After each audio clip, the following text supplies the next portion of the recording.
ಬೆಂಗಳೂರು ಮತ್ತು ಮಾಗಡಿ ಬರಪ್ಪ ರಸ್ತೆಯಲ್ಲಿ ಬರ್ತಕ್ಕಂತ ಒಂದು ಮಾದಾಪಟ್ಟಣ ಅಂತಕ್ಕಂಥ ಗ್ರಾಮದಲ್ಲಿ ಕ್ವಾರಿಯ ಒಂದು ಕೂಲಿ ಕೆಲಸ ಮಾಡತಕ್ಕಂಥ ಕಾರ್ಮಿಕರು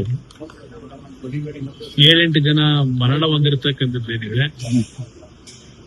ಪ್ರಥಮವಾಗಿ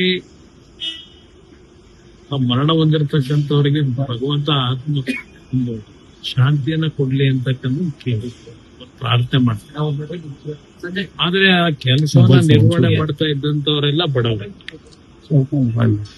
ನನಗೆ ಬಂದಂತ ಮಾಹಿತಿ ಮಧ್ಯಪ್ರದೇಶದಿಂದ ಇಲ್ಲಿ ಬಂದು ಕೂಲಿ ಕಾರ್ಮಿಕರ ಕೆಲಸ ಮಾಡ್ತಾ ಇದ್ದಂತವ್ರು 6 ಜನ 7 ಜನ ಇದ್ದಾರೆ. ಒಬ್ಬ ಯಾದಗಿರಿ ಅವನು ಒಬ್ಬ ಹುಡುಗ ಇದ್ದಾನೆ. ಈ ಒಂದು ಕ್ವಾರಿ ಕೆಲಸ ಮಾಡಬೇಕಾದ್ರೆ ಅದರ ಮಾಲೀಕರುಗಳಿದ್ದಾರೆ, ಅವರಿಗೆ ಬರೀ ದುಡ್ಡು ಮಾಡೋದಷ್ಟೇ ಚಿಂತನೆ. ಯಾವ ರೀತಿ ಮುಂಜಾಗ್ರತೆ ಕ್ರಮ ತೆಗೆದುಕೋಬೇಕು ಅಂತಕ್ಕಂಥದ್ದು ಇಂಥ ಒಂದು ಪ್ರಕರಣದಲ್ಲಿ ನಾವು ಇಲ್ಲಿವರೆಗೆ ನೋಡ್ಲೇ ಇಲ್ಲ. ಬಹುಶಃ ಹಿಂದೆ ಶಿವಮೊಗ್ಗದಲ್ಲಿ ಒಂದು ಪ್ರಕರಣ ಆಯ್ತು, ಅಲ್ಲೆಲ್ಲ ಚಿಕ್ಕಬಳ್ಳಾಪುರದಲ್ಲೂ ಇದೇ ರೀತಿ ಪ್ರಕರಣ ದೊಡ್ಡ ಮಟ್ಟದಲ್ಲಾಗಿತ್ತು. ಆಗಲೂ ಸಹ ಚರ್ಚೆ ಮಾಡೋದು. ಆದರೆ ಸರ್ಕಾರ ಇಂಥ ಪ್ರಕರಣಗಳು ಪುನಃ ಪುನಃ ಮರುಕಳಿಸ್ತಾ ಇರತಕ್ಕಂಥದ್ದಕ್ಕೆ ಕ್ರಮ ತಗೊಂಡಿದ್ದಂತೂ ನಾನು ನೋಡ್ಲಿಲ್ಲ. ಬಹುಶಃ ನಿನ್ನೆ ಮುಖ್ಯಮಂತ್ರಿಗಳ ಒಂದು ಇದನ್ನು ನೋಡಿದೆ ನಾನು. ನಿಮ್ಮ ಗಣಿ ಇಲಾಖೆದು ಸಭೆ ಮಾಡಿದ್ದಾನೆ, ಅಧಿಕಾರಿಗಳನ್ನೆಲ್ಲ ಕೂರಿಸಿದ್ದಾರೆ.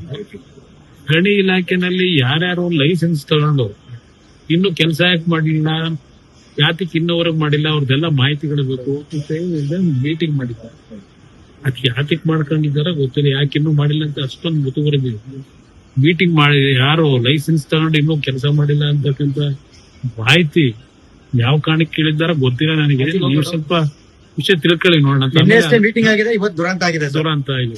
ಅದಕ್ಕೆ ನಾನು ಹೇಳ್ತಾ ಇರೋದು, ಇಲ್ಲಿ ಈ ರೀತಿಯ ಪ್ರಕರಣಗಳು ಆಗದೆ ಇರಬೇಕಂತಕ್ಕೆ ಸರ್ಕಾರದಿಂದ ಕೆಲವು ಗೈಡ್ ಲೈನ್ಸ್ ಅನ್ನ ಮಾಡೋದಷ್ಟೇ ಅಲ್ಲ. ಇಂಥ ಒಂದು ಸಂದರ್ಭದಲ್ಲಿ ಈ ಖಾಸಗಿ ಮಾಲೀಕರುಗಳು ಈ ದುಡ್ಡು ಮಾಡ್ಲಿಕ್ಕೋಸ್ಕರಲೇ ದೊಡ್ಡ ಮಟ್ಟದಲ್ಲಿ ದೊಡ್ಡ ಲಾಭನೇ ಇದೆ ಎಲ್ಲಾ ಕಡೆ ರಾಜ್ಯದಲ್ಲೇ.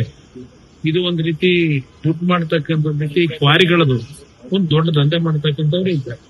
ಅಂದ್ರೆ ಸರ್ಕಾರ ಇಂಥ ಒಂದು ಪ್ರಕರಣಗಳನ್ನ ಕಠಿಣವಾದಂತ ರೀತಿಯಲ್ಲಿ ಕ್ರಮ ತೆಗೆದುಕೋಬೇಕು, ಆ ಕುಟುಂಬಗಳಿಗೆ ಹೆಚ್ಚಿನ ಪರಿಹಾರ ಕೊಡಬೇಕು ಅಂತಕ್ಕಂಥದ್ದನ್ನ ನಾನು ಡಿಪೆಂಡ್